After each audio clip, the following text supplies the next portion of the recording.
Shalom Edisio, senang banget bisa lihat teman-teman lagi. Walaupun kita belum bisa ketemu satu sama lain secara langsung, tapi aku percaya Tuhan yang hadir di sini sama dengan Tuhan yang menyertai teman-teman dimanapun kalian berada. Yuk teman-teman, sebelum kita mau memuji memuliakan nama Tuhan, aku mau ajak kita bersatu dalam doa. Bapa yang dalam surga, kami bersyukur Tuhan kalau Tuhan masih boleh kasih kami kesempatan satu kali lagi untuk memuji memuliakan nama Engkau.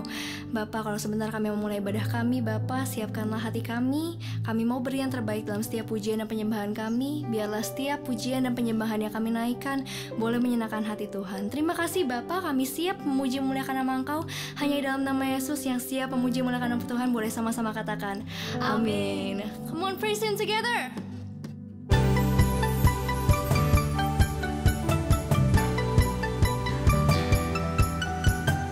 Break of day, in hope we rise. We speak your name, we lift our eyes, tune our hearts into your beat. Where we walk, and there you'll be, with fire in our eyes. Our lives alive, your love's untamed. It's blazing out, this race will glow forever bright. Your glory is breaking through the night, 'cause you will never fade away. Your love is here to stay by my side in my life, shining through me every day. You will never fade away. Your love is here to stay by my side in my life, shining through me every day. Woo! Praise you, Lord Jesus.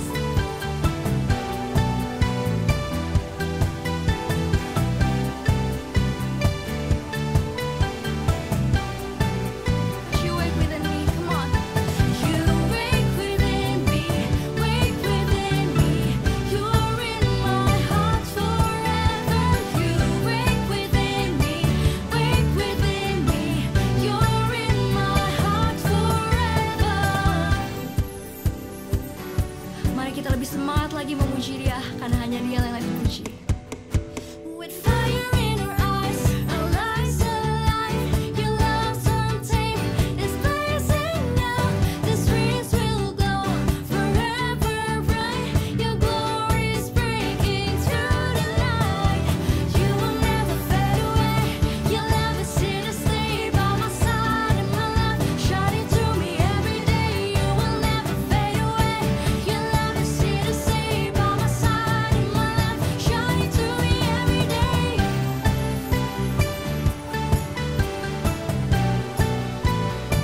Hallelujah, we praise you, Jesus.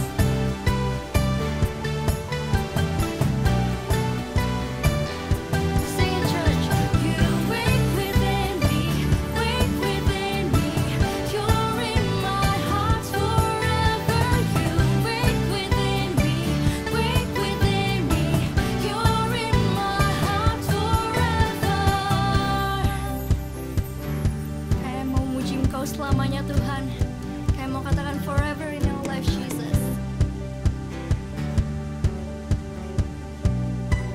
Sama-sama kita katakan forever, forever, forever in your love. Forever, forever, forever in your love. One time, forever, forever, forever in your love. Forever, forever, forever. We know that you will never fade away. Your love is here to stay by my side in my life, shining through me every day. You will never fade away.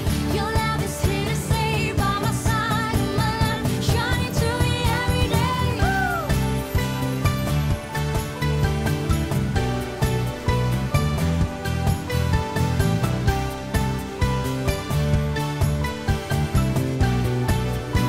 You wake within us, Jesus. You wake within me, wake within me. You're in my heart forever. You wake within me, wake within me. You're in my heart forever. Haleluya, berikan pujian terbaik buat Dia. Haleluya, mari siapkan hatimu, kita menyembah Dia lebih dalam lagi. Sungguh kami mengucap syukur Bapa. sebab pengorbananmu lebih dari cukup. Untuk itu kami mau menyembah Engkau, meninggikan namamu Tuhan.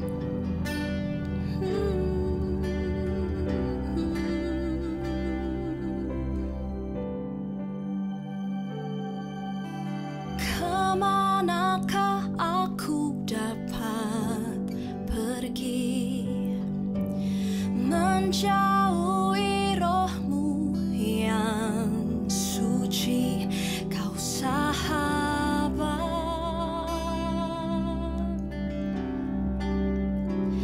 dan kau dekat.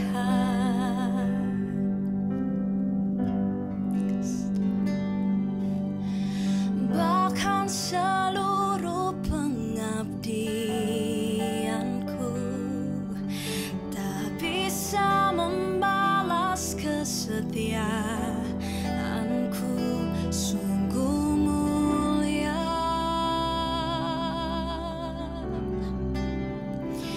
dan berharga. Mari sama-sama katakan, sungguh besar pengorbananmu bagiku, terlalu dalam untuk dimengerti, sungguh besar,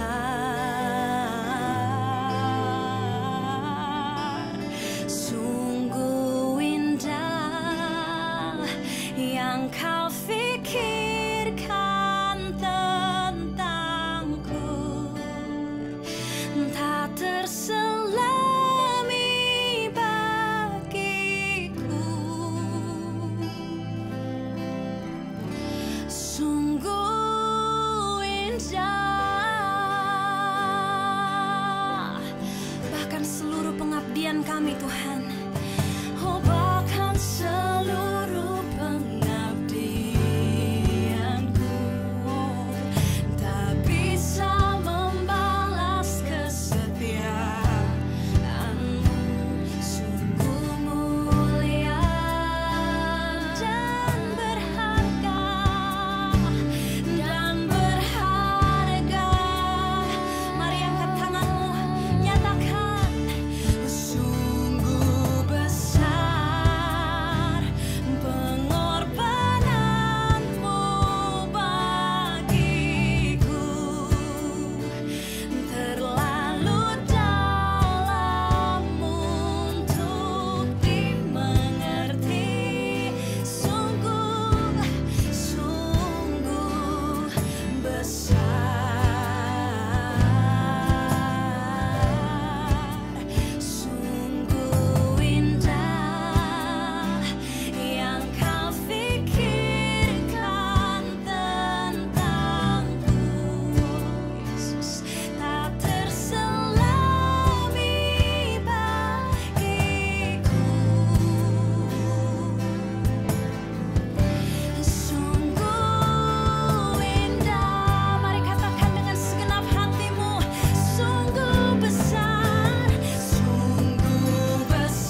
Shalom guys, Shalom NDC Youth. Bagaimana kabar dari kalian semua?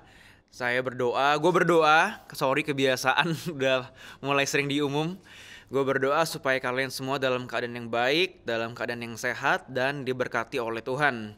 Dan jika ada dari kalian yang sedang mengalami problems, you guys are troubled, aku berdoa supaya kalian mendapatkan kekuatan dari Tuhan.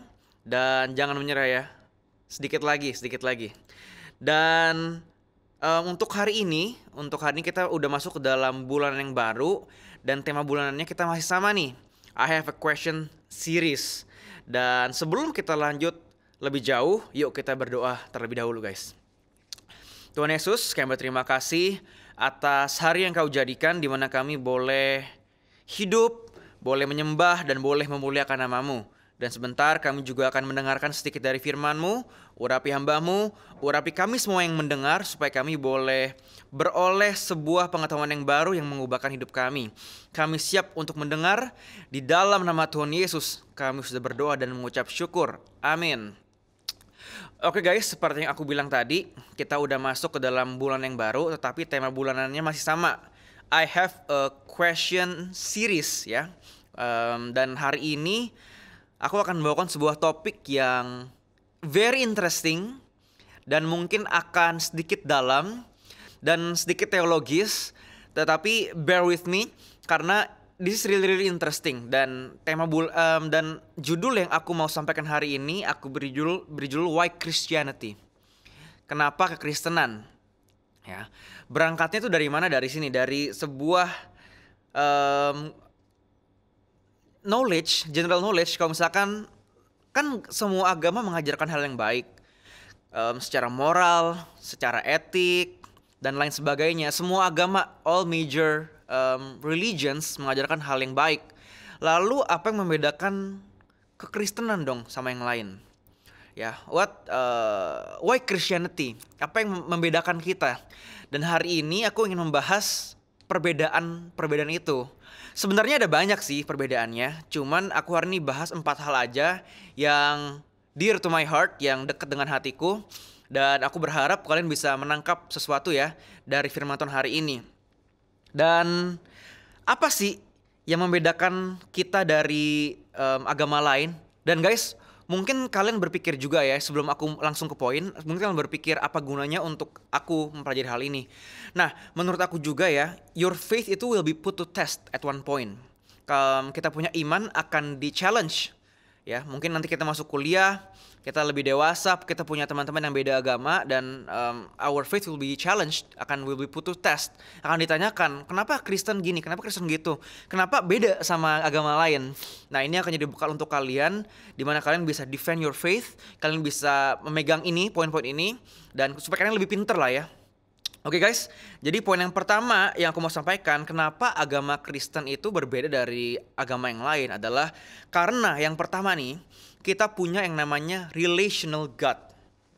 Ya, kita punya relational God. Maksudnya gimana? Gini guys, jadi agama yang lain itu untuk menggapai Tuhannya mereka harus melakukan 1, 2 lain hal sebagainya, harus berdoa berapa kali, harus melakukan ini gono, gini gono, harus melakukan perbuatan baik untuk menggapai Tuhannya. Tetapi tidak sama halnya dengan Tuhan kita, tidak sama halnya dengan Tuhan Yesus yang kita sembah dan kita puji dalam Kristen, di agama Kristen. Kenapa? Karena dalam kekristenan ini bukan hanya kita bisa kenal Tuhan, tetapi Tuhan yang lebih dulu datang untuk menggapai kita duluan. Ya, ini kerennya dari kekristenan guys, dalam agama kita, karena Tuhan yang lebih dulu datang sama kita. Bukan kita yang mencoba untuk menggapai Tuhan, enggak. Tapi Tuhan datang lebih dulu sama kita, dan kita bisa build relationship sama Tuhan. Kita bisa ngobrol sama Tuhan, kita bisa curhat sama Tuhan, kita bisa membawa puji-pujian penyembahan kita kepada Tuhan, dan Tuhan disenangkan oleh itu semua, dan lain sebagainya. Dan dimanapun kita berada, baik itu sekarang di rumah, baik itu lagi nanti kalian kalau misalkan lagi liburan di negara lain, di kota lain, kita tetap bisa berdoa kepada Tuhan Yesus. Dan ini adalah hal yang keren banget yang gak dimiliki sama major religions yang lain. Dan ini adalah yang pertama, kalau Tuhan yang kita sembah, Tuhan di agama Kristen adalah relational God. Dan aku suka banget dari Psalm ya. Psalm 145, Psalm 145 verse 18. Dikatakan God is near to those who call upon his name.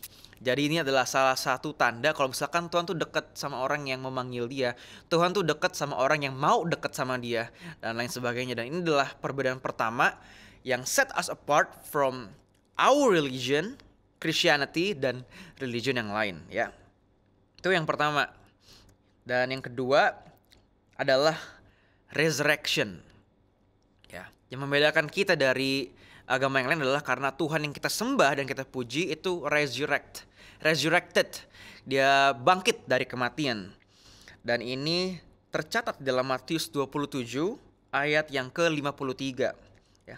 Dan sesudah kebangkitan Yesus, ya, mereka pun keluar dari kubur, lalu masuk ke kota kudus dan menampakkan diri kepada banyak orang.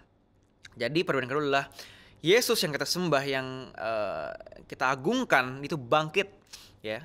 Dan di Tuhan di agama lain, Tuhan di major religion yang lain, aku nggak sebutkan agamanya apa, semua tuh mati. Semua tuh mati. Dan indeed benar kalau misalkan Yesus tuh mati, cuman nggak berhenti sampai di situ. Yesus itu bangkit dari kubur, ya. Tuhan bangkit dari kubur. Dan bahkan guys, ini bukan hanya sekedar narasi di Alkitab, bukan hanya biblical literature saja, tetapi juga terbukti dari extra biblical literature. Karena faktanya adalah kalau tubuh Yesus itu tidak pernah ditemukan. Jadi hal yang keren yang kedua yang membedakan kita, yang membedakan Kristen dari agama lain adalah kalau Tuhan yang kita sembah itu benar mati, tetapi he rose from the dead. Dia mengalahkan kematian. Dia bangkit. Dan itu yang membuat Tuhan kita adalah Tuhan yang keren abis gitu ya. Yang ketiga yang membedakan agama Kristen dari agama yang lain itu adalah kita memiliki yang namanya inerrant Bible. Inerrant itu artinya tidak salah. Jadi Alkitab yang kita pegang sebagai pedoman hidup kita, yang kita baca setiap hari, yang aku jadikan landasan dari semua khotbah-khotbah aku dan landasan dari hidup kita, kekristenan kita, itu inerrant, tidak salah, benar-benar tidak salah. Ya. Di Yohanes 1 ayat 14 dikatakan, firman itu telah menjadi manusia dan diam di antara kita. Dan kita telah melihat kemuliaannya, yaitu kemuliaan yang diberikan kepadanya sebagai anak tunggal Bapa, penuh kasih karunia dan kebenaran. Nah, kenapa aku bisa bilang Alkitab kita ini inerrant, tidak bersalah? Ya, fun fact ya guys, kalau misalkan kitab suci dari agama lain yang major religions itu ditulis oleh satu orang rata-rata, 1-2 orang rata-rata. Tetapi Alkitab, panduan kita, buku Alkitab ini ditulis oleh 40 orang yang berbeda, ya, di 3 kontinen yang berbeda dan dalam kurun waktu sekitar 1.600 tahun, ya. Jadi guys, perlu kita garis bawahi kalau Alkitab ini ditulis oleh 40 orang yang berbeda di 3 kontinen yang berbeda dalam kurun waktu 1.600 tahun dengan 66 kitab dengan satu pesan sentral yang sama. Dan ini luar biasanya. Jadi dulu Alkitab itu ditemukan dalam bentuk scrolls gitu ya. Dan bahkan guys, ini fun fact juga, kalau misalkan di scrolls yang lama-lama yang kita belajar dari Perjanjian Lama, ya, itu butuh kurun waktu beberapa ratus tahun sampai Tuhan Yesus datang. Jadi salah satu fakta yang luar biasa juga adalah kalau misalkan profesi dari ratus-ratusan tahun yang lalu itu fulfilled, Tuhan Yesus datang. Dan bahkan ada banyak hal yang lainnya fulfilled prophecy dalam Alkitab. Dan fulfillment itu terjadi bukan hanya dalam waktu 1-2 tahun, tetapi dalam ratusan tahun. Dalam scroll yang ditemukan ratusan tahun dikatakan kalau misalkan akan datang seorang penyelamat. Nah ini berapa ratus tahun baru Yesus datang. Dan ini keren banget karena nggak terjadi, nggak ada tuh di agama lain kayak gini. Ini keren banget. Jadi kita punya Alkitab itu inerrant. hebat banget. Dan aku lebih percaya Alkitab yang ditulis oleh beberapa puluh orang ya dengan satu central message yang sama. Bahkan orang yang menulis dalam perjanjian lama nggak kenal sama orang yang menulis perjanjian baru, tetapi message-nya itu, pesannya itu saling berkorelasi. Dan ini yang membuat aku percaya banget kalau misalkan Alkitab ini inherent, tidak salah. Ya. Jadi ini yang ketiga yang kita bisa percayain. Kalau Alkitab kita itu inherent. Dan yang keempat, yang terakhir, perbedaan kita dari agama yang lain adalah salvation. Ya. Salvation atau keselamatan. Dalam Kisah Para Rasul 4 ayat ke-12 dikatakan, dan keselamatan tidak ada di dalam siapapun juga selain di dalam Dia. Sebab di bawah kolong langit ini tidak ada nama lain yang diberikan kepada manusia yang olehnya kita dapat diselamatkan. Ya, satu hal yang membuat kita berbeda, yang set us apart from other major religions, adalah salvation, adalah keselamatan. Di agama yang lain, untuk mendapatkan keselamatan, kita harus berbuat baik, kita harus mengerjakan doa-doa kita, panjatkan doa-doa kita harus berpuasa, kita harus melakukan banyak hal yang lainnya untuk mendapatkan yang namanya keselamatan. Tetapi lain halnya dengan kekristenan. Kalau kekristenan itu kita diselamatkan lebih dulu. Ya. Kita diselamatkan lebih dulu oleh kematian Yesus di atas kayu salib. Lalu kita bisa reflect upon it, ya, kita bisa meresponi kematian Yesus, kebaikan Tuhan, keselamatan Tuhan dengan perbuatan kita. Jadi kita kebalik sama other major world religions, ya. Bahkan aku suka banget ada quote dari Alan Parr, dikatakan, Christianity is not about doing more works, but accepting what Christ has done for you through the cross, gitu. Jadi Kristen itu enggak melakukan melakukan banyak hal yang ribet, enggak. Tetapi kita mau melakukan banyak hal yang luar biasa, yang memberkati banyak orang, yang menyerahkan hati Tuhan, karena ya Tuhan sudah melakukannya terlebih dahulu di atas kayu salib. Jadi ini adalah 4 hal yang membedakan kita dari agama yang lain, major religions yang lain. Yang pertama, kita punya Tuhan yang relational.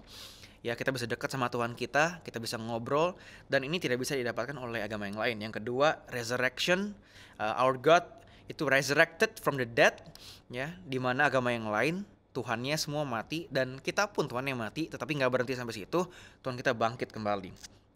Yang ketiga, kita punya Bible yang inherent Bible, tidak salah, karena yang nulis 40 yang berbeda, 3 kontinen yang berbeda, kurun waktu yang sangat panjang, dengan central message yang sama, gitu.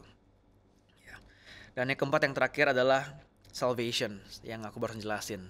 Dan mungkin banyak dari kalian yang struggle itu gimana maksudnya? Gimana aku bisa percaya ini semua? Kalau ini benar-benar ditulis 2000 tahun yang lalu, kalau misalkan Tuhan kita emang beneran bisa deket sama kita, kalau Tuhan kita resurrected, kalau Bible itu benar ditulis oleh 66 orang, dan bagaimana kita tahu kalau misalkan Tuhan itu mati benar-benar di atas kayu salib untuk menebus dosa kita semua? This is the challenge, guys.